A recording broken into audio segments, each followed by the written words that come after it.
Come on in late, Courtney. It's okay. Hey, welcome back.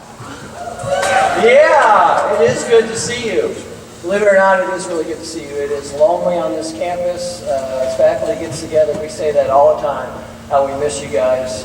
You are blessing our lives, and we are thrilled to start this next semester. And for some of you, your last semester. Yeah.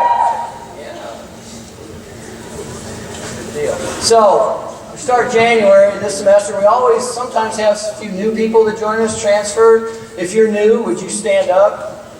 Go ahead, I'll embarrass you. Come on, there's a few of you. Come on, stand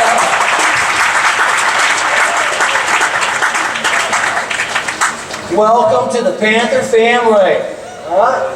Those of you around that make them feel welcome. Know they're now a Panther. We're glad you're here. So, tell me, think of a one-word description describing today. Come on. What? Sunny. What else? Come on, wake up a little. I know it's the first day, but come on. Happy.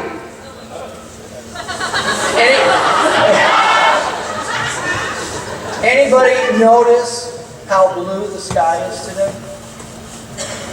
In case you want to know, that's my favorite color. Okay? What's your favorite color? Sky blue. Just like today. So Sam asked me to start the semester off, and we have a few people this week talking on perspective. Shout out to Austin Coy. He had no idea what I was talking about today. But we're going to talk about perspective today. And you gave me a little bit of perspective when you said cold, sunny, happy on today. What is your perspective today? Perspective, as it's defined, is an attitude toward a way of regarding something or a point of view. That's your perspective, your point of view. It's a reference, it's an approach, it's a way of looking at things. It's like standing on four different corners, one person on each corner, and having an accident in the middle, which I heard we had an accident behind Thomas Hall this morning. But standing on the corner, seeing an accident happen, four different people on four different corners are all going to have what? A different perspective, point of view, a way of looking at what happened. So today I want to talk to you a little bit about your perspective, and that your perspective can change as well. So over the break, I was in Franklin, Tennessee, and I overheard a discussion at a Christmas program. This is not true, because I'm setting up a joke. But I heard these two old ladies talking, and old is also a perspective, as I'm getting older. One lady said, Rose, how's your daughter doing? This is her reply. She's okay. She's married a fantastic man. He's got a good job in the city. So good that she gave up her job. She stays at home but never needs to cook because he takes her out all the time. She didn't have to clean the house because he hired a maid. She didn't have to worry about the babies because he got her a nanny. She's got it great. Well, how's your son? Well, his life's awful. He is married to a witch. She never cooks anything and makes him take her out to dinner every night. God forbid that she should vacuum a carpet, so she made him get her a maid. He has to work like a dog with a great job because she refuses to get a job. And she never takes care of my grandson and made him get her a nanny. Two completely different perspectives. But I want to talk a little bit about not missing the signs. But first, can we throw up the PowerPoint a little bit? So there's a perspective. Sometimes the perspective is how you are viewing things, and sometimes your nose gets in the way. Or in this case, your horn, whatever it is. Throw up the next one. Sometimes you're stranded in the ocean, and you're coming up, and one says, boat, and the other says, land. All part of your perspective. The next one, please. This is what?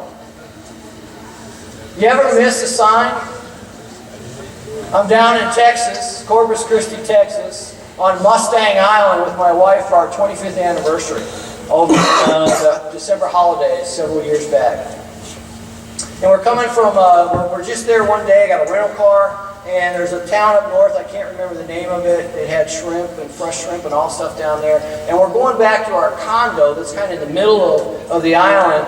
And I'm driving south, and all of a sudden a cop car comes by, and I see the cop do this. Okay, and another cop car right behind him, and all of a sudden I look in my mirror and the lights are on. And he does a quick U-turn, and I'm like, oh, okay. So I pull on over, and it's a rookie cop, and I can tell it's a rookie cop because he's got another guy with him following behind him, and he gets out with him, and he comes to my window and proceeds to give me a ticket for going 55 and a 35. And I'm a little bit dumbfounded, right? Because I didn't see the 30-mile-an-hour sign. So I'm recreating this and talking to Deb. I said, I don't remember a sign. Do you remember a sign? She says, no, I don't remember a sign. So me being me, I turn around and go back into town. And as I'm coming back into town, I see 50-mile-an-hour sign, right? And then I see a 30-mile-an-hour sign. And then I get into town, right? Coming out of town, I don't see a 30-mile-an-hour sign. You know why? There's not one. It starts at 50 miles an hour. So the policeman gave me a ticket in a 30-mile-an-hour zone that was on his side of the road, not my side of the road. My side of the road was 50 miles an hour. So I went to the police station, and that's a different story. It's a different story. Okay, but it was a matter of perspective. I did get out of it. I had to write a letter and all that stuff, and I got out of the $185 fine. So it was a matter of perspective. From his point of view, as the rookie cop, he was on the 30-mile-an-hour side, and I'm going 50. In the 50-mile-an-hour zone. Okay.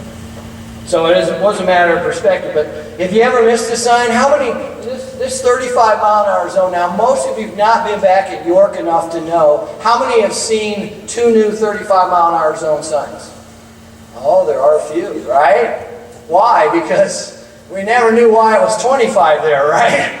Okay, because if you know, going down Blackburn, headed towards Nobes Road, where the old waste treatment facility, everybody know where waste treatment is? That's where your toilet water goes. Yeah. Waste treatment facility. All right? It was 25 miles an hour in there, right? And there was a policeman, officers used to sit there as a little trap, but coming in from town it was 35 and then got 25, right? There's 2 new signs, so when you go out towards Walmart, look for them. There's 2 new 35-mile-an-hour signs. Got back from holiday break with my wife, first time we drive down there, we did that. I said, did you see that sign? She goes, yeah. I go, is that new? She goes, I think it is. You know? And we were actually kind of excited about it. That's what kind of life we live. So I want to talk to you a little bit about prophecy of the Bible. And lost my place here.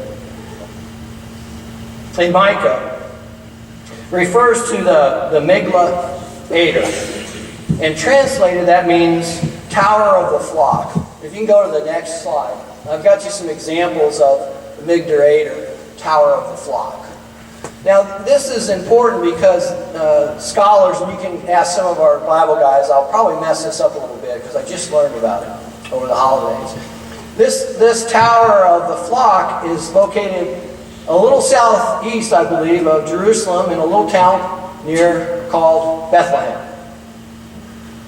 And there was a specific purpose of the Tower of the Flock, and they had shepherds there that had a specific job to do.